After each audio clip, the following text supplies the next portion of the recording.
Welcome to Global Business Insights with a fresh look at the major business headlines all over the world, where we also present perspectives driven by our analysis and the latest data as they are released. Finance Minister Bruno Le Maire, in an interview yesterday, lowered France's 2024 economic growth forecast to 1% from 1.4% GDP growth previously. He also announced plans to cut spending by $10.8 billion. And in China, we just got the latest foreign direct investment data, FDI, come in, showing the worst inflows in 30 years. But we did get some cheery data after the China lunar holidays last week, showing consumer demand may be coming back, suggesting perhaps the slowdown in rebound momentum may have been exaggerated. And Apple may face a $500 million fine from the European Union this week as regulators go after big tech to preserve fair competition. We'll also look at late Friday comments by US Fed boss Mary Daly on US monetary policy. And in Africa, X has reached a deal over fired employees in Ghana. Indeed, poorer nations should not be harvested by aggressive multinationals and corporate predators taking advantage of the much weaker institutions. And on markets, Goldman Sachs analysts say they now see the S&P 500 rising to 5,200 by the end of this year, raising their forecast by about 2% from the 5,100 level they had predicted in mid-December. The new target implies a 3.9% jump from last Friday's close. And with the US holidays, markets are closed today, indeed, for the president's holiday, and we will focus more on Asian markets, and there's more. The data on FDI, that's foreign direct investment, into China came in showing the worst inflows in 30 years. We saw investment by foreign corporations totaling $22 billion on a net basis in 2023. That is 82% down from 2022. Still, inflows exceeded outflows by $17.5 billion in the October-December quarter, after the first ever net outflow recorded in the previous quarter. With the US restricting China's access to advanced semiconductors, chip-related businesses are looking for alternative spots to invest. China used to account for 48% of global chip-related FDI. That was in 2018. But that figure has plunged to 1% as at 2022. So there is also more uncertainty given the economic slowdown, the demand weakness, with, of course, the real estate slump. And all this is contributing to the drop in FDI. But there was some good news last week. Tourism revenues during the Lunar New Year holidays in China that ended on Saturday surged thanks to a domestic travel boom. Domestic tourism spending jumped by as much as 47.3% to $87.96 billion from the same holiday period in 2023, according to the data by the Ministry of Culture and Tourism. The number of domestic trips made during this year's holiday grew by 34.3% from a year ago, totaling 474 million. We've also seen signs of pickup in some other sectors like luxury, as some of these luxury brands saw faster growth in Q4, with the wealthy Chinese apparently beginning to buy again. In a slowing external front, the economy in China is looking to domestic consumption to pick up, offsetting some of the losses in terms of demand for Chinese goods abroad. While other global economies are fighting inflation, sluggish demand since last year, and of course deflationary pressures in China has also been forcing policymakers to ease interest rates to help growth. On Sunday, however, China's central bank left its key policy rate unchanged. Late Friday, San Francisco Federal Reserve President Mary C. Daly at the Business Economic Policy Forum in Washington, D.C., said 3 rate cuts is a reasonable baseline for 2024, adding that the challenge for the Fed is that they have to look at other data, not just labor markets, which have become somewhat erratic. She did not see an imminent weakening in the labor market, adding that the Fed policy is working, but it's not obvious how much longer is required to get the job done. But the Fed is certainly not waiting for inflation to come down to 2% before cutting.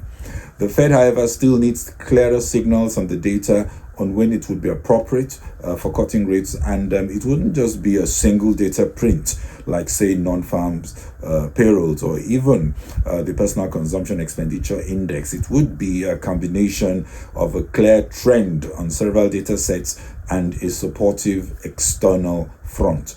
March looks too early, and there is no need to risk pushing cuts prematurely, given that the economy is holding up pretty well.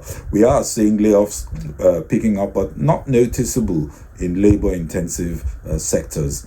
Also, as we get up to the run-up to the elections, there could be subtle pressures to move quicker on cuts to avert what some still see as the base case of a mild recession just happening before the voting season. On the external front, any deterioration in geopolitics, spiking up oil prices will of course be problematic. The Red Sea chaos, Gaza, Russia-Ukraine crisis, all these are hard to predict in terms of what is going to happen next. And indeed, the geoeconomics is driving a need for caution. Investors and firms in their earnings release are all flagging that the war in the Middle East is a major risk for earnings as boycotts dampen sales. Red Sea shipping chaos further snarls supply chains already complicated by Russia bans and boycotts. Tesla and Volvo, for example, were forced to suspend some European production last month due to Red Sea disruptions. The U.S. Central Command recently said that it would be unwise to think of the Houthis as a ragtag group, given the backing they have had from Iran for years. And analysts are saying disruptions could continue to the second half of the year. Apple is bracing to be fined $539 million by the European Union over alleged breaches of EU competition law, expected to be announced early next month. Apple is standing out so far as the weakest among the Magnificent Seven. Their shares are slightly lower year to date, in sharp contrast with Nvidia, with shares up 52% in less than 2 months in 2024. Last year, the EU Commission said Apple was deriving undue advantage in the music streaming market via its App Store rules that prevent developers from informing users of other purchasing options.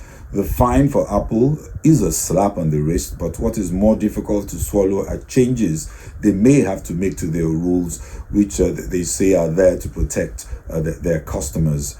Apple was hit in 2020 with a 1.1 billion euro fine in France for alleged anti-competitive behavior. That was revised down to about 370 million after an appeal. Only last month, Apple also announced changes to its iOS mobile software, App Store and Safari browser in efforts to appease Brussels after long resisting such steps. Apple said the changes for apps in the EU give developers choice with new options to distribute iOS apps and process payments, even as Spotify has commented that Apple's compliance was not enough. In 2024, big tech are being forced to relax rules that erect barriers for smaller players in one way or the other. As regulators sharpen their sword, they are also getting better at winning their battles. But higher R&D capital requirements is also driving the appetite for deals with bigger balance sheets to access cheaper funds.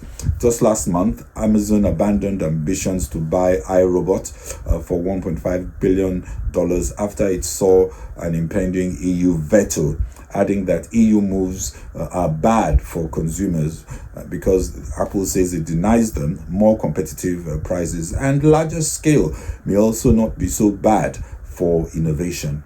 EU regulators for now appear to be still playing catch up in cutting big tech to size, and of course big tech players are accelerating into new ventures, be it in augmented or virtual reality or artificial intelligence applications.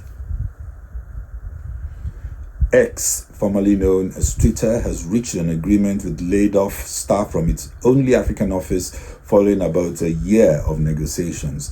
The affected employees in Accra, that's Ghana, were fired in November 2022, weeks after Elon Musk bought the company and started talks with X after their lawyers requested it abides by local redundancy laws.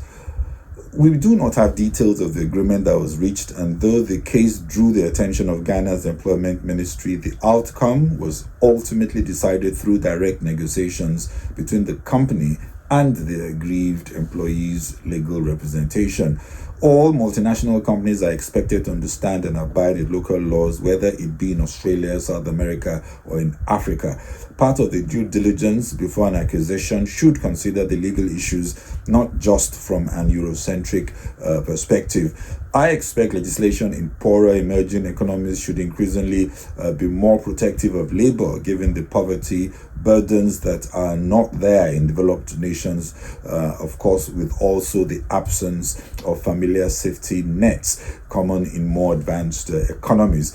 But staff joining multinational companies in developing economies also need to understand risks they face. Regulatory institutions in developing economies must wake up, be much more alert to their role to protect stakeholders like staff. Like I said earlier, poor nations should not be abandoned to be harvested by aggressive corporate predators taking advantage of the weaker institutions that are well behind the curve in protecting employees and customers. And in closing, we look at Asian shares that were off to a mixed start. Sentiment, however, in China was up after the holidays, that break in China. Stocks in both the Shanghai and Shenzhen composite. Shanghai up 1.56% at close. Shenzhen composites also up 0.93%. Stocks in both indices were helped with upbeat travel data, of course, with that helping tourism stocks. If you look at the Japanese Nikkei, the stocks are down 0.04, while Hong Kong Hang Seng also down 0.90. In Japan, Nintendo shares sank 6% after reports that its next generation console will be delayed until early 2025 from later this year. That was earlier communicated. And if you look at oil prices, they were also slightly down 0.68% as we speak. And indeed, it looks like concerns are now shifting again to the demand outlook amid a supply glut, given the latest US inventory data we saw late last week. US stocks, like I said, are closed for the holiday. We'll look at European markets later in the day. An interesting story, commodity trader Olam Group said they saw no evidence was found to support allegations of a scandal at its Nigerian units. The review conducted by its audit and the Audit Review Committee, the Audit and Risk Committee, assisted by external counsel and independent accountants, concludes allegations are unfounded, leading to a surge in its Singapore-listed shares. I can see their shares, as we speak, up 13.64%. That was the highest lift in almost 15 years. Well, that's it from me on Global Business Insights. If you enjoyed the program, please kindly share, follow on Facebook and LinkedIn, subscribe on YouTube and X. Thank you very much for watching. This is Bode Oshosami. Bye-bye.